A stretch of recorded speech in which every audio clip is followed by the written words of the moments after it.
আজ একজনের কথা শুনে আমি খুব দুঃখ পেয়েছি। পাপিয়া হারুন সাহেবের স্ত্রী, এই মহিলাকে আমার মনে হয় মুসলমান বলাও ঠিক না।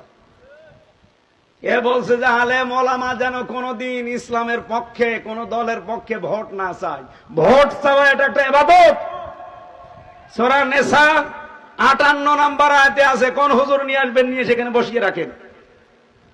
এখানে আমানাত বহু বচন আছে, তাফসিরে কি ওটার নাম মারেফুল কোরআন, নিয়ে আসেন বাংলায়, আপনাকে আমি ভয়ও কাটতো, ওখানে লেখা আছে ইন্নাল্লাহা ইয়া'মুরুকুম আন তুআদ্দুল আমানাতি ইলা আহলিহা।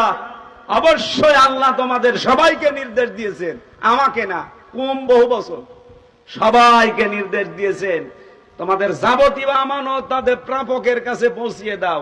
এখানে প্রায় 8-9টা জিনিসের নাম দেখিয়েছি আমি, ভোট, রায়, সমর্থন, এরকম 8-9টা জিনিসের নাম। আপনি যে বলেন যে ভোট চাওয়া যাবে না কোন দলের পক্ষে, ইসলামের পক্ষে, আপনার ঈমান আছে? আপনার ঈমান আছে? এই মহিলা মারা গেলে যেন কেউ জানাজা পড়ায়। ও যদি তাওবা না করে, ওর জানাজাও জায়েজ নেই, ওর স্বামীর জানাজাও জায়েজ নেই, কারণ দুইটাই আলেম বিদ্বেষী। এই কথা বলছে না কেন? আপনি দল করবেন করেন, কোরআনে হাত দিতে যান কোন কারণে? আপনার পেটে বম মারলে কোরআন মানে কি আপনিও পারবেন, আপনার স্বামীও পারবেন। কোরআন মানে কি আমার মনে হয় ওর স্বামী স্ত্রী দুইজনের একজনও বলতে পারবে না কোরআন মানে কি। কোরআন মানে বহুল পঠিত পাঠ্য।